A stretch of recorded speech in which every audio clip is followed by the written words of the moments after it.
Hey everyone, welcome to Cameron's Guide to Divinity Original Sin 2.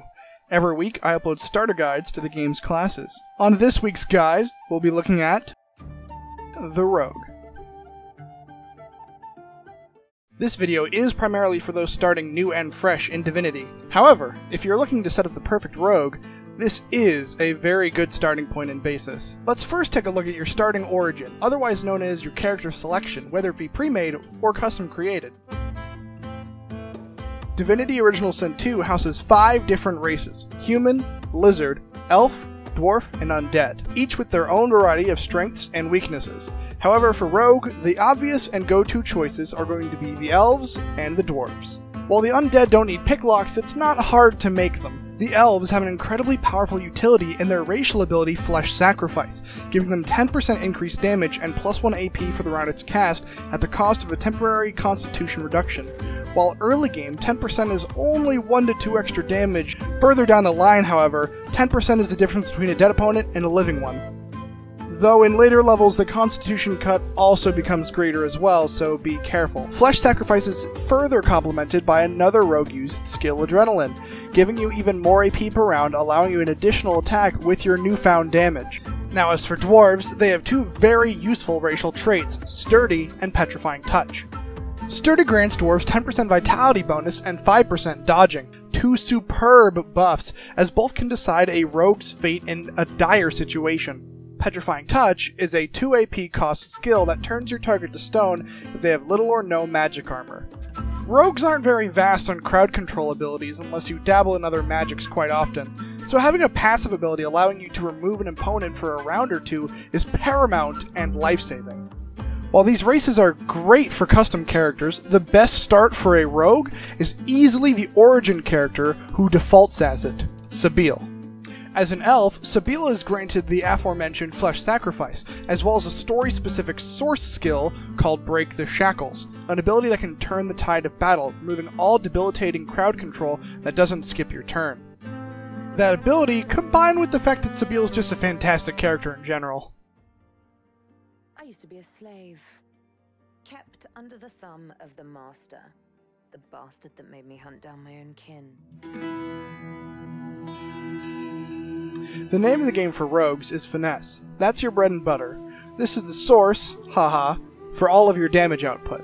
The default preset sets you up with plus 2 Finesse and plus 1 Constitution, which is a solid start. However, I would recommend taking a point from Constitution and placing it in Wits, giving you more initiative going before your opponents in the rounds to come. Though if you'd rather not lose starting HP, perhaps take a point from Finesse, since you'll be getting plenty more of that later regardless. Onto your character's combat and civic abilities. The preset defaults to your combat abilities with 1 point in Scoundrel and 1 in Dual Wielding, which unless you aren't planning on playing a rogue, you should probably keep. Onto your civic abilities, however, you have a single point in Sneaking. While this isn't bad, what you'll need far more in the future is lockpicking, under the name Thievery. Remove your point in Sneaking and put it into Thievery. Those pesky doors won't unlock themselves. Your starting skills are next. You can choose 3 of the 4 presented to you, those being Adrenaline, Throwing Knives, Backlash, and Chloroform. Adrenaline and Backlash are a must-have, giving you bonus attacks and mobility respectively. The only choice you need to make is between Throwing Knives and Chloroform. While Throwing Knives is a decent ranged attack, it's almost useless. Early game it does little damage even though it can backstab, and later you'll have enough mobility skills to get in close and melee anyway over multiple rounds of combat. Which is why I'd recommend taking Chloroform. An opponent with little or no magic armor can be put to sleep, skipping their turn or forcing someone to wake them up with damage. It can also be used as a magic armor nuke, as it still does a formidable amount of magic damage to armor.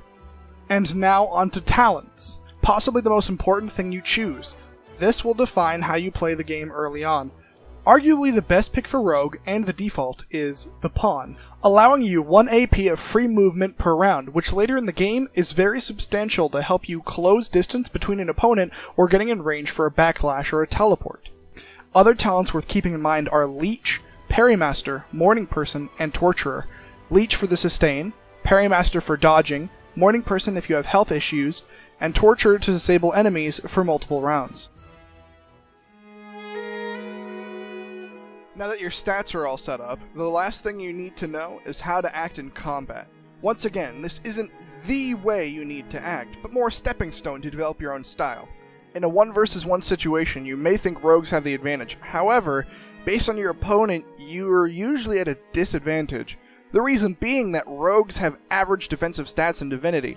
Finesse equipment run the line in between physical heavy and magical heavy, so rogues are very easy to CC chain once they're low on either armor, which is what you need to keep in mind during fights. Versus a spellcaster or a ranged opponent like a huntsman, you need to constantly close the distance to the target and attempt to blow them up in 1 or 2 rounds, never leaving their side. Flesh Sacrifice and Adrenaline give you the extra damage and action points in order to accomplish this. Sawtooth Knife and Ruptured Tendons can also guarantee your victory. Sawtooth Knife can bleed an opponent with no physical armor or ignore their armor if they still retain some. Ruptured Tendons does additional damage every single time the target moves, making it so they're unable to leave melee range without taking even more damage.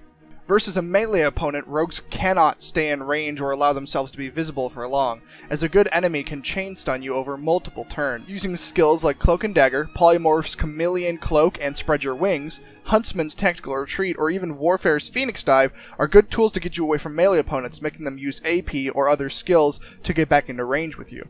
Tankier characters won't go down in a single round, so having other abilities to sustain yourself or weaken them are important.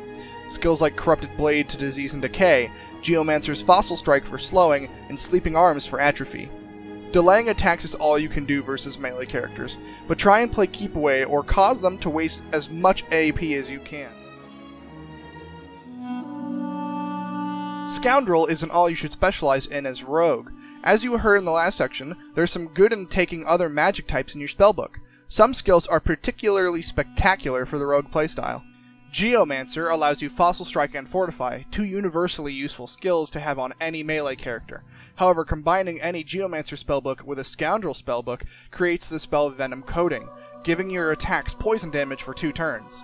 Huntsman gives you Tactical Retreat, a phenomenal escape ability, and First Aid, a great debuff remover and self-heal. Pyrokinetic gives you the fantastic Haste and Peace of Mind, which can negate many debuffs of allies and yourself and give additional AP to your later turns. Hydrosophist can give you Armor of Frost to resist magical attacks, and if you combined a Hydro book with a Scoundrel book, you get Vampiric Hunger, giving you 50% lifesteal for a turn, increasing your survivability by an insane amount. Arothurge has a multitude of skills, possibly the most important being Nether Swap and the godly Uncanny Evasion.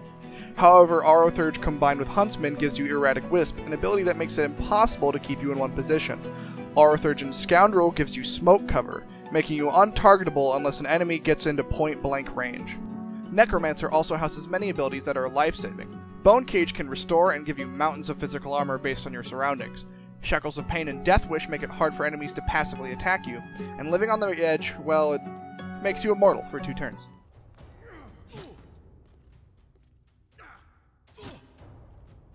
Summoning has nothing for us, but Polymorph, however, does. Chameleon Cloak is the only skill in the game that makes a character invisible, which can be life-saving. Spread Your Wings allows fantastic mobility throughout the battlefield. Heart of Steel can regenerate your physical armor. Chicken Claw and Medusa's Head can crowd control an opponent for multiple rounds, and Tentacle Lash can take away the opponent's melee attacks with atrophy. In conclusion, Rogue is a burst melee class. Get in fast, hit hard, get out. As long as you play smart and expand your spellbook intelligently, you'll be a thorn in the side of many enemies. Or a dagger. I hope this guide helped you in some way, shape, or form, whether it be as a beginner or a Divinity player that plays normally looking to try something new. Thank you so much for watching, guys, and be sure to like this if it helped you. Leave a comment if you have questions or criticisms. I know my mic has been very annoying probably throughout the video. I'm trying to get a new one, but you know, money. And subscribe if you'd like to support my channel. Guys, once again, thank you so much for watching. I love doing this. I'm going to try to put one of these out a week if the reception is good. If not, I'll do something else with Divinity. I don't really care. I love the game. But yeah, thank you guys again. I keep saying thank you, but I just can't say it enough. And hope you like the next video. Bye-bye.